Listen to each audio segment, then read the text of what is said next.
చంద్రబాబు నాయుడు గారు 100 రోజుల పరిపాలన పైన మీ అభిప్రాయం? ఒక్క ఒపీనియన్ చెప్పాలంటే సార్, కనీసం ఈ ఏరియా మొహం చూసింది కూడా లేదు సార్.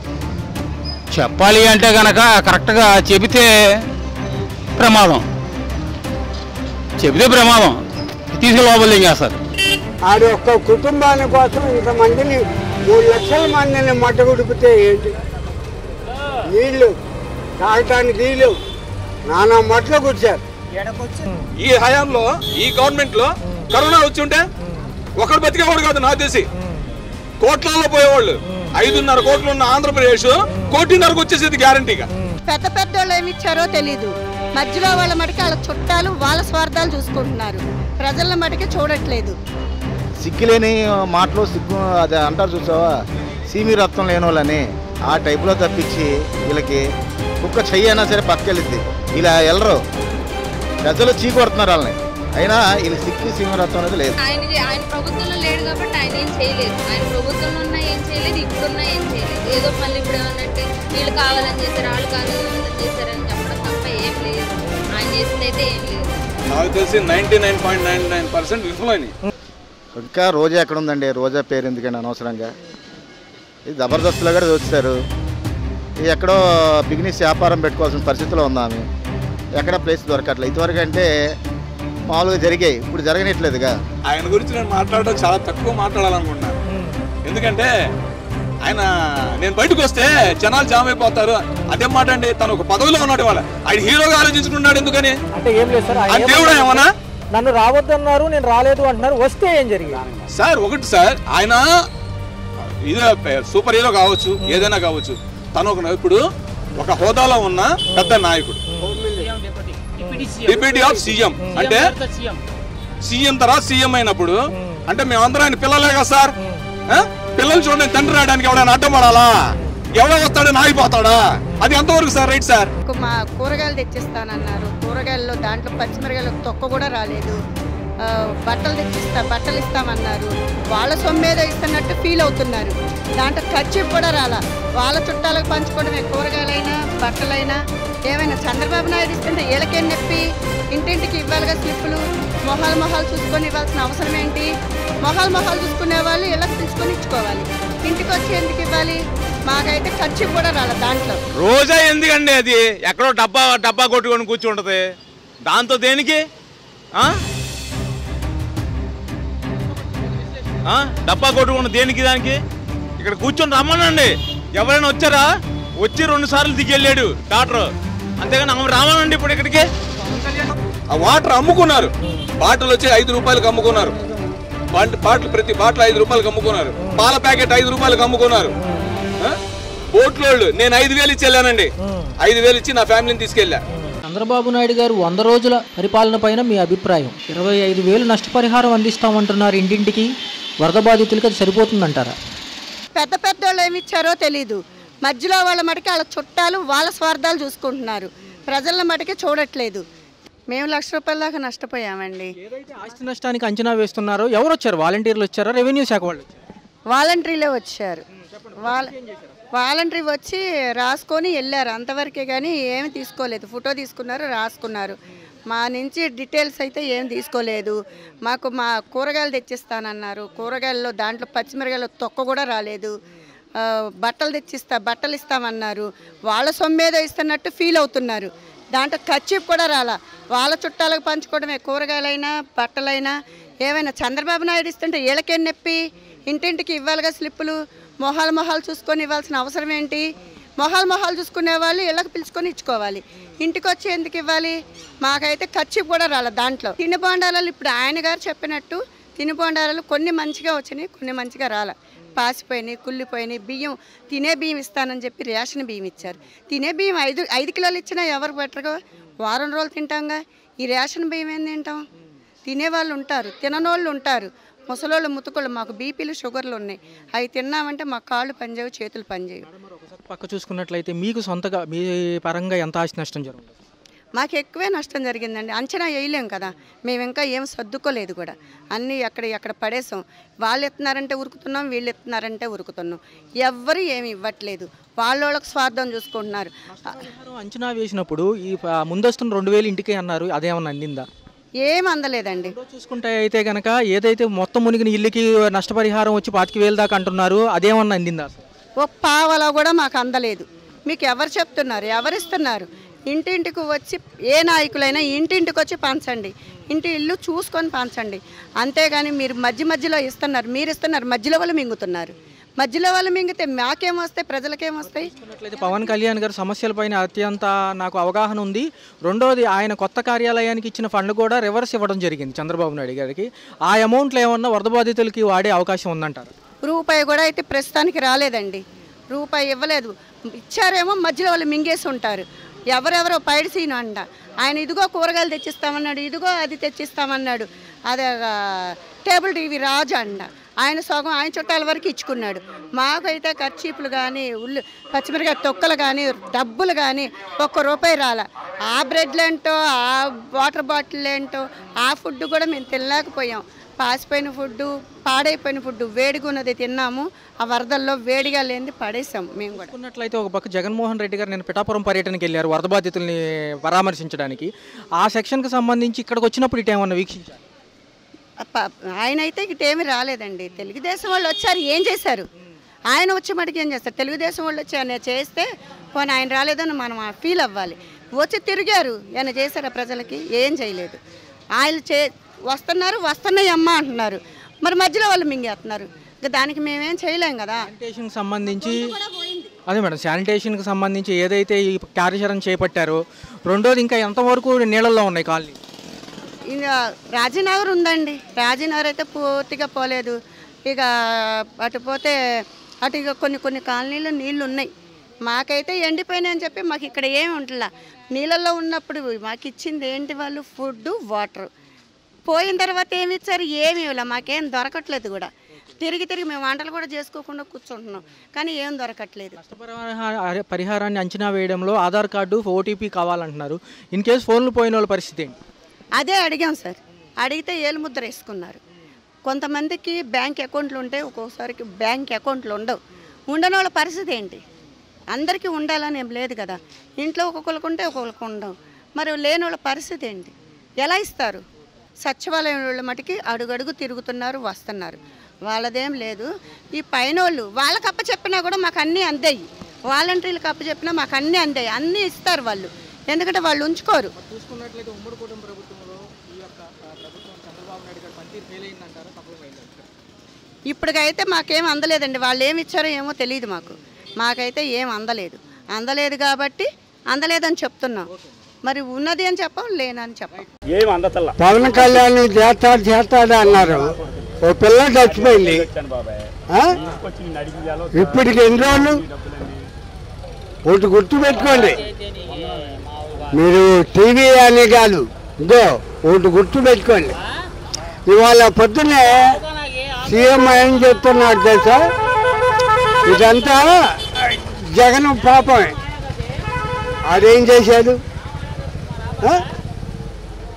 అది కాదయ్యా, ఆడేం చేశాడు?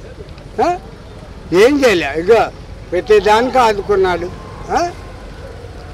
ఏంటో పిచ్చి ముండా కొడుకు పిచ్చేసాలాగా వాడటం తప్ప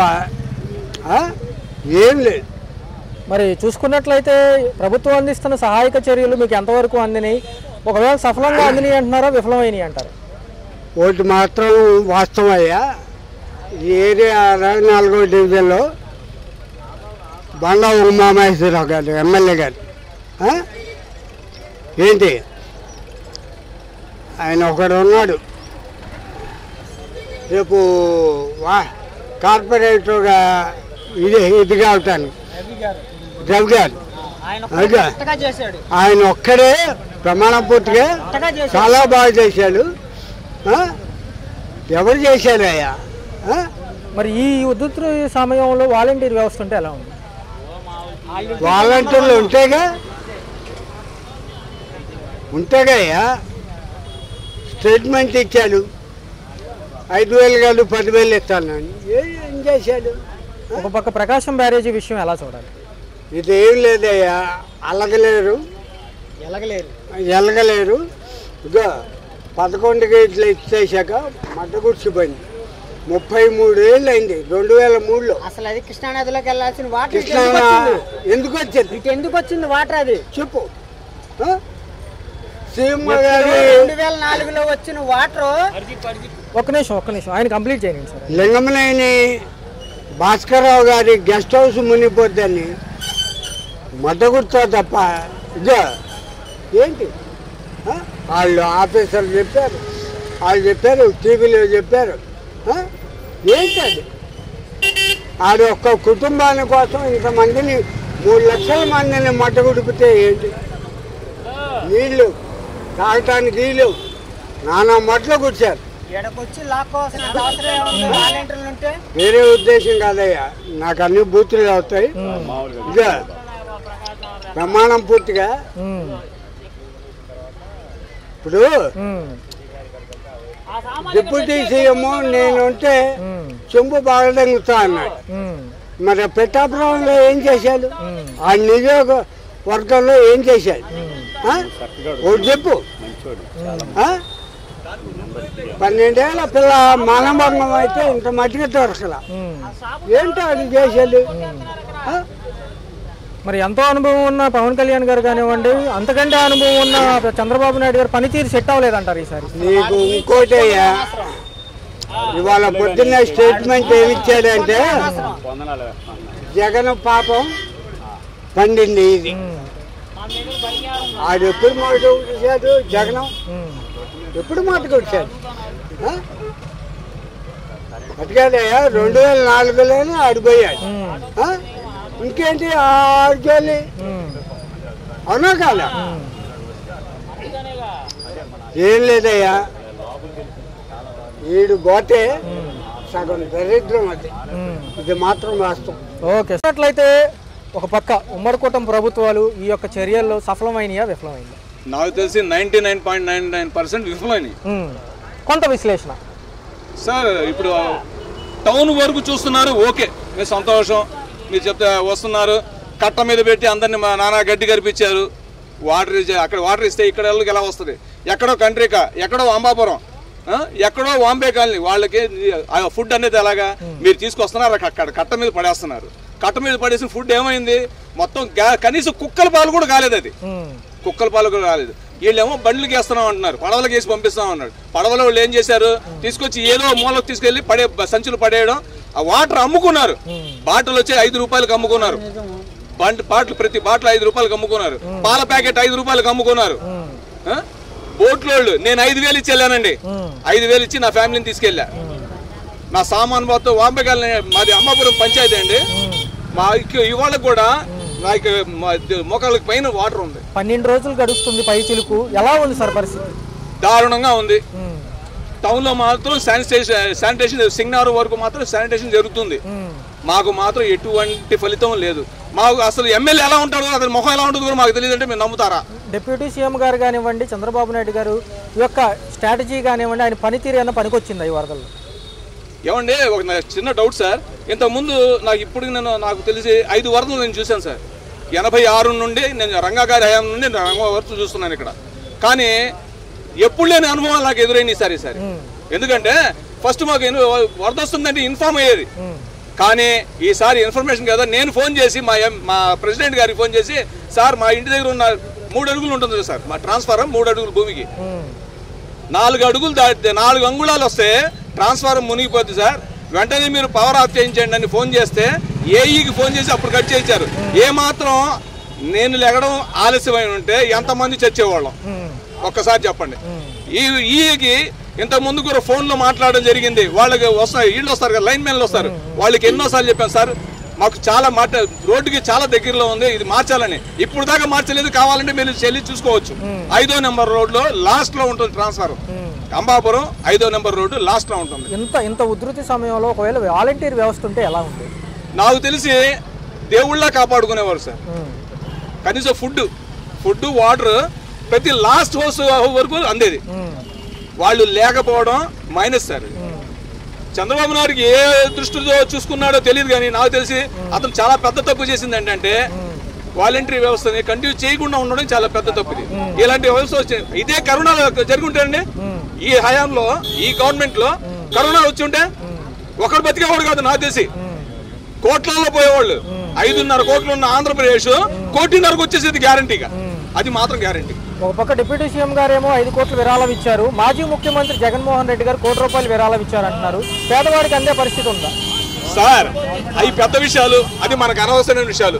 ఎవడు ఏమి ఇచ్చాడు ఏమి అనవసరం, మనకి ఇక్కడ జరిగిన దానికి ఏంటి అనేది ఆలోచన ఉండాలి అంతవరకే. కానీ వాళ్ళ పెద్ద పెద్ద విషయాలు మాకు అవసరం లేదు సార్. ఇప్పుడు నేను ఉన్నాను చిన్న వ్యాపారస్తు, ఏదో ఫోటోగ్రాఫర్ని, నా సామాన్లు మొత్తం కొట్టుకెళ్ళిపోయినాయి, నాకు ఫుడ్ కూడా లేని పరిస్థితులు 0 నుండి స్టార్ట్ అయ్యి మళ్ళీ ఇప్పుడు 0కి వచ్చి నుంచొని ఉన్నాను.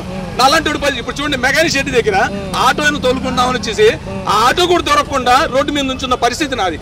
నాలాంటి వాళ్ళు ఎంతమంది ఉన్నారు విజయవాడలో? ఇప్పుడు 3 లక్షల మంది మునిగిపోయారు. 3 లక్షల మంది కూడా ఇప్పుడు జీవనోపాధి 90% కూలిపోయారు, ఏమీ లేదు. ఇదే అంశం ప్రకారం చూసుకుంటే కృష్ణా నది పైన ఏదైతే రిటైనింగ్ వాళ్ళు కృష్ణలంక వాసులకు కట్టారు అది 3 లక్షల మందిని కాపాడింది అంటున్నారు. దానిపైన మీ అభిప్రాయం? 100% అండి. ఎందుకంటే అది ఎవరైనా చేయనివ్వండి, అది గవర్నమెంట్ తరఫు నుండి ప్రజాధనంతో చేసింది, కానీ మంచి చేశాడు, అది ఒకటి మాత్రం నేను చెప్పగలను. మరొక అంశం తీసుకుంటే ప్రకాశం బ్యారేజీలు బోట్లు గుద్దుకోవడంలో కుట్రకోణం ఉందా, సహజంగా జరిగింది? ఏమండి ఇది మరి నవ్వుగా అనిపించట్లేదు మీకు? ఎవరిని చూసేస్తాడండి? ఆ తోడి వల్ల ఇక్కడ ఉపయోగం ఏంటి? ఈయనేమన్నా హీమేనా అటు వచ్చి చేతులు పెడతాడా సీఎం? లేదు పెట్టలేడు కదా. అది వచ్చి గుద్దుకున్నా నిజంగా ఒక విధంగా చెప్పాలంటే దానికి ఇవాళ దాని స్ట్రెంగ్త్ ఏంటో అదే మన బ్రిడ్జ్ నిరూపించుకుంది. దానికి అప్పటి ఇంజనీరింగ్ నేను యాక్సెప్ట్ చేస్తున్నాను. మరొక అంశం చూసుకుంటే ఏదైతే మాజీ ప్రభుత్వాల మంత్రులు ఏమైనా సమీక్షకు వచ్చారా? ఇప్పుడు దాకా నాకు మా ఏరియాకి అయితే ఎవడు వచ్చినోడు కూడా దిక్కులేదు సార్. మా ప్రెసిడెంట్ ఒక్కడే పాప సీతయ్య గారు, ఆయన పేరు గండికోట సీతయ్య గారు, పాప పిచ్చోళ్ళగా 4 వేసుకొని తిరుగుతూ ఉంటాడండి. ఆయన ఎవరికి ఏం కావాలని తిరుగుతూ ఉంటాడండి. ఆయన ఒక్కడు ఆయన ఇవాళ నిజం చెప్తున్నానండి. ఇంకో గొప్ప జోక్ ఏంటంటే ఇవాళ కూడా మాకు గవర్నమెంట్ నుండి ఏ సాయం లేదండి. దానికి నిదర్శనం ఏంటి తెలుసా సార్? మేము తాగే వాటర్ కూడా ఆయన సొంత డబ్బులతో వేస్తున్నాడు అండి ఇవాళకి, సిన్స్ టుడే. సార్ చూసుకున్నట్లయితే ఒక పక్క ఈ యొక్క ఉధృతకు సంబంధించిన అంశాల్లో ప్రతిపక్షాలు పాలకపక్షాలు ఉమ్మడిగా కృషి చేస్తే ఎలా ఉంటుంది? నాకు తెలిసి 100% చాలా బాగుంటుంది సార్. ఎందుకంటే ఇక్కడ ఇప్పుడు తన్నుకునే టైం కాదు ఇది. అందరూ సపోర్ట్ చేసుకుంటూ ఒకరినొకరు సపోర్ట్ చేసుకుంటూ ముందుకు పోయే టైం ఇది. దాన్ని పాజిటివ్గా తీసుకుంటే అంత బాగుంటుందని నేను ఒక పక్క చూసుకుంటే చంద్రబాబు నాయుడు అరెస్టు హయాంలో పవన్ కళ్యాణ్ గారు రోడ్డు మీద తన నిరసన చెప్పి రోడ్డు మీద పడుకున్నారు. మరి వరద బాధితుల కోసం ఏం చేయబోతున్నారు? ఆయన గురించి నేను మాట్లాడడం చాలా తక్కువ మాట్లాడాలనుకుంటున్నాను. ఎందుకంటే ఆయన నేను బయటకు వస్తే జనాలు జామ్ అయిపోతారు. అదేం మాట అండి, తను ఒక పదవిలో ఉన్నాడు. వాళ్ళ ఆయన హీరోగా ఆలోచించుకుంటున్నాడు. ఎందుకని అంటే ఏం లేదు సార్, దేవుడు ఏమన్నా నన్ను రావద్దన్నారు, నేను రాలేదు అంటున్నారు. వస్తే ఏం జరిగింది సార్? ఒకటి సార్, ఆయన ఇదే సూపర్ హీరో కావచ్చు, ఏదైనా కావచ్చు, తను ఇప్పుడు ఒక హోదాలో ఉన్న పెద్ద నాయకుడు, డిప్యూటీ ఆఫ్ సీఎం అంటే సీఎం తర్వాత సీఎం అయినప్పుడు అంటే మేమందరం ఆయన పిల్లలే కదా సార్. పిల్లలు చూడండి, తండ్రి రావడానికి ఎవడైనా అడ్డం పడాలా? ఎవడో వస్తాడని ఆగిపోతాడా? అది ఎంతవరకు సార్ రైట్ సార్? తన బాధ్యత తను నిర్వహించాలి అంతవరకే. ఎవడో వస్తా అంటే ఇప్పుడు సీఎం వస్తున్నారని చెప్పి బందోబస్తు ఏర్పాటు చేస్తున్నారు. అతను కూడా అదే జెడ్ కేటగిరీ కదా, ఇప్పుడు జెడ్ కేటగిరీనా కదా? జెడ్ కేటగిరీ ఉన్నప్పుడు క్లీన్ చేసుకుని జనాల మధ్యలో వచ్చి జనాలు సీఎం గారు కూడా వచ్చి సిగ్నల్ చూసి వెళ్ళాడు. ఇవాళ దాకా లోన్ వచ్చారా? అందరూ 10 సార్లు పేపర్లు చూపిస్తున్నారు మాకు. లోన్కి వస్తున్నారు, లోన్ వచ్చారు వచ్చి ఎవరికి ఏం చేశారు? ఒకటి సార్, ఇదంతా హంబక్ సార్. నేను చూసి చిన్నప్పటి నుండి చూస్తున్నాను. ఎవరి స్వార్థం వాడిది. సార్ ఫైనల్ గా చూసుకుంటే విరాళాలు సేకరించడం జరుగుతుంది, పేద ప్రజలకు అందిద్దాం సార్. ఐస్ గడ్డ తెలుసా, కథ తెలుసా మీకు? మంచుగడ్డ కథ తెలుసు కదా? పై చేతిలో పెడితే కింద చేతిలో వచ్చేటప్పుడు వాటరే మిగిలింది. అదే చేతిలోకి వచ్చి జనాల చేతిలోకి వచ్చేది అదే. అంత దూరం సార్. మా ఇంతకు ముందు సోదరుడు చెప్పాడు, ప్రతి కామ్రేడ్ తన వెహికల్ కి 6 నుండి 9,700 వరకు 9,000 మెన్షన్ చేస్తున్నాను సార్. 9,700 వరకు ఇన్సూరెన్స్ కడుతున్నాం. అసలు మేము ఎందుకు కట్టాలి? ఇన్సూరెన్స్ అవుతుంది. మా ప్రతి వాళ్ళకి యాక్సిడెంట్ అవసరం రోడ్డు మీద తీసుకొస్తున్నావా? దేవుడు దండం పెట్టుకుని రోడ్డు మీద బళ్ళను కుదరడానికా? ఎందుకు కట్టాలి? నా కొడుకులకి ఎందుకు కట్టాలంటే ఇప్పుడు ఉన్నారు సింగిల్ సేమ్ సెటిల్మెంట్ 2,000 కోసం మేము లైన్ లో నుంచుంటే ఈడిచ్చే 2,000 కోసం బతకాల మేము? లేకపోతే లైన్ లో తీసుకెళ్లి బండి పెట్టు 3 నెలలకు అవుతుంది. అప్పుడు మేము చూసి చెక్ చేసి ఏమంటారు దాన్ని లెక్కలేసి అప్పుడు చెప్తాడంట. వరద వచ్చినప్పుడు నీటి మట్టం అయినప్పుడు ఫోటో, నీటి మట్టం లేనప్పుడు ఇప్పుడు అంట ఇంకో విషయం, ఆ ఫోటోలు ఒకటి కాదంట, ఫస్ట్ నుండి వీడియో కావాలంట, ఒక ఫోటో కావాలంట. ఎప్పుడుది మొదటిది. ఇప్పుడు వరద పూర్తిగా అయిన తర్వాత ఒక వీడియో కావాలంటే ఫోటో. ఎక్కడ నుంచి బూతులు వచ్చేస్తున్నాయి సార్, బూతులు వస్తున్నాయి, ఎక్కడి నుంచి తీసుకురావాలి సార్? వరద తెల్లారుజాము 4 గంటలకు వచ్చింది మాకు వరద, అప్పుడు ఫోటో నువ్వు లేచి తీసుకోవాలా? నీకే వస్తే నీ కంపెనీకే ఆ బాధ వస్తే నువ్వు మా విషయం చెప్పగలవా?